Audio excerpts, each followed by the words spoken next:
लगातार इस देश की शिक्षा व्यवस्था का ढांचा खराब करने लग रहे हैं। पुलिस डिपार्टमेंट के अंदर आरएसएस के लोग, कॉलेजों के अंदर, यूनिवर्सिटियों के अंदर आरएसएस के लोग, और हर कॉलोनी में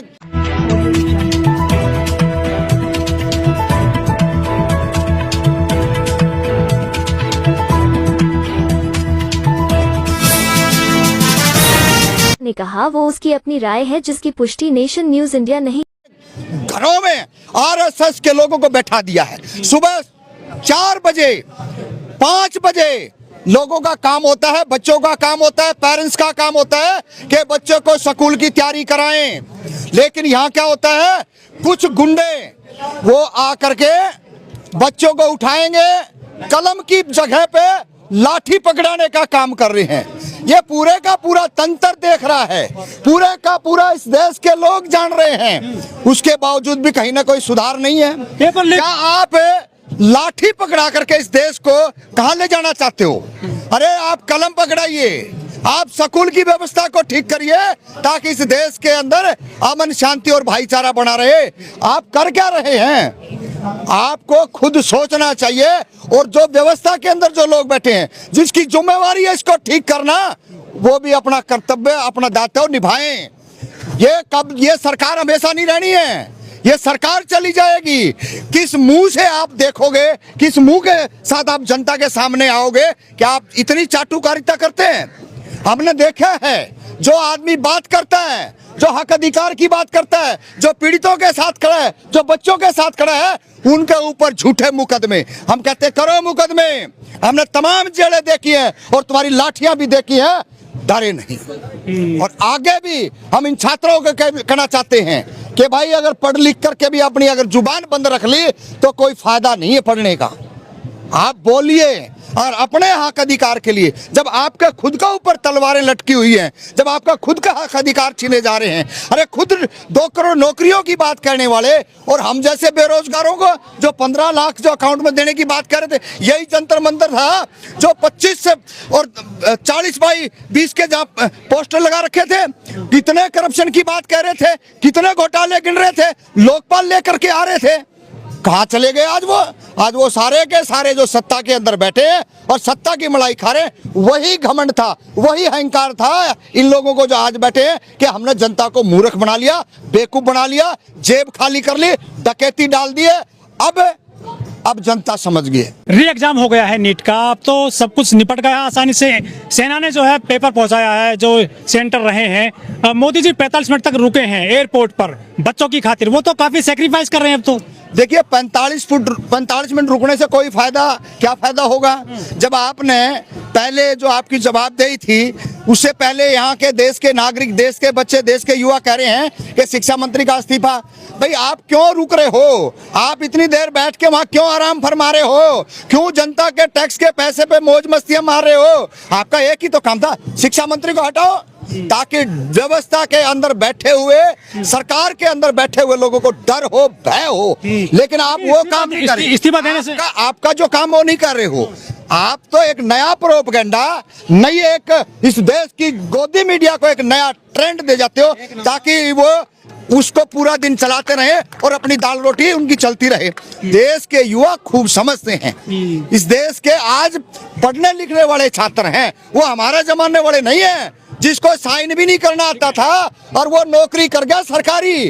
कभी झूठ, बेईमानी और मक्कारी नहीं करी थी। लेकिन आज ये नए ऐसे सिस्टम में बैठ गए, इन्होंने कोई डर नहीं, कोई शर्म नहीं, इन्हें कुछ बचाया नहीं है कि हम क्या कर रहे हैं। देखा नहीं है, ये जंतर मंतर का लुटियन जोन के अंदर 1 किलोमीटर के दायरे के अंदर ऐसे लोग आ रहे हैं और डेली जो है जहाँ जो सामाजिक न्याय की बात करने वाले लोग हैं, उनको माँ बहन बेटियों की गाली दे रहे हैं, उनको जान से मारने की बातें कर रहे हैं। तो ये प्रशासन, ये सरकार क्या कर रही है? उनको थाने में ले जाते हैं, उनको छोड़ देते हैं। अरे भाई एक्शन लो। ये आज आप इस तरीके से इनको बैठा करके चाय पानी पिला करके इनकी शर्टें बदल करके ने आप क्या करना चाहते हो? आपने लगातार इस देश के अंदर क्या क्या नहीं किया? किस किस काम को लेकर के क्यों कैसे कैसे लोगों को लड़ाया है? पेपर तो लीक 2014 से हो रहे हैं, करीब 90 पेपर लीक हो गए हैं। एक और हो गया है महाराष्ट्र में टेट का।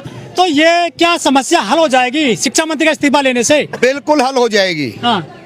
जब वो डरेंगे तो संभाविक बात है कि आगे जो भी बैठेगा उस कुर्सी पे वो सोचने को मजबूर होगा। उसका भी अपनी आस औलाद होंगी, उसका भी समाज होगा, उसका भी कुछ रुतबा होगा। वो कहाँ जाएगा?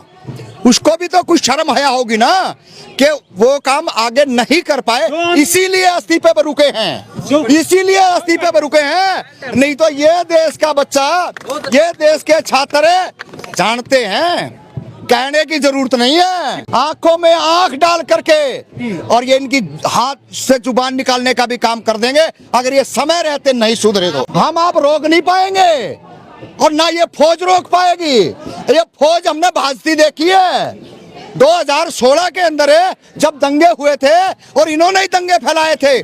फौज ऐसे गई थी जैसे बंदूक की गोली निकली भाग रही है।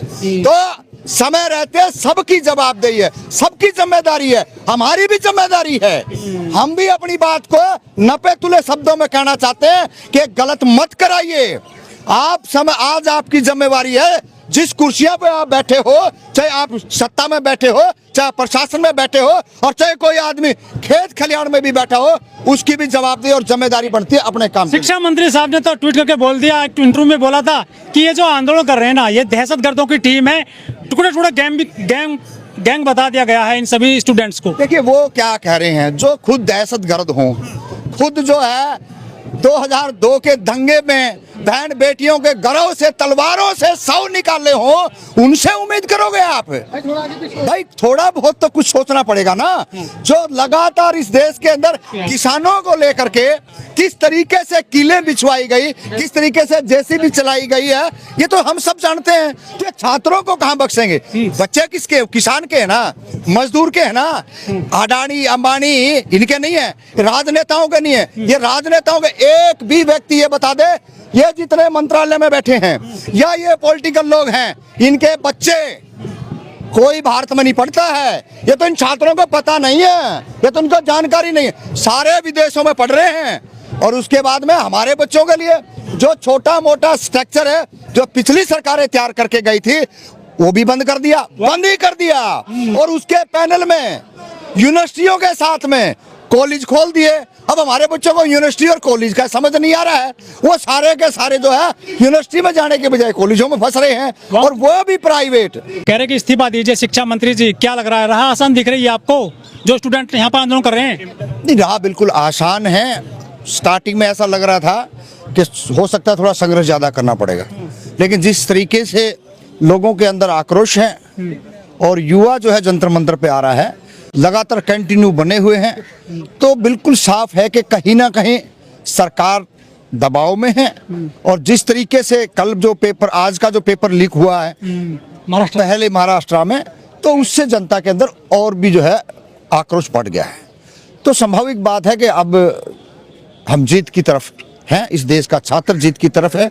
और लगातार जो शासन और प्रशासन ने एक तालिबानी फरमान सुना रखा था, ये अपने घर की जागीर जंतर मंत्र को समझ रखा था, इस बात को बता दिया इस देश के युवाओं ने कि ये तुम्हारे बाप की प्रॉपर्टी नहीं है, ये इस देश के जनता के टैक्स के पैसे का है। और मौलिक एक ही जगह है इस देश के अंदर, मात्र एक जगह है, वो जंतर मंतर है जो अपनी बात को कह सकते हैं। 2017 से पहले लगातार यहाँ पे लोग अपनी बात कहा करते, और आज इन बच्चों ने, इन छात्रों ने, और ये जो पेपर लीक हुए हैं, इसकी बदौलत यही है कि जंतर मंतर पर दोबारा से यहाँ बिल्कुल गुलजार हो चुके हैं और लोग अपनी बात को कह रहे हैं। सरकार को जाना पड़ेगा, सरकार को मानना पड़ेगा, शिक्षा मंत्री का इस्तीफा देना पड़ेगा, क्योंकि तमाम सारे हमने चीजें देखी हैं, किसान आंदोलन से लेके, मजदूर आंदोलन से लेकर के, महिला आंदोलन से लेकर के, छात्रों ने भी आंदोलन किया, और किस तरीके से ये जो हालात हुई है वो हम सब ने देखे।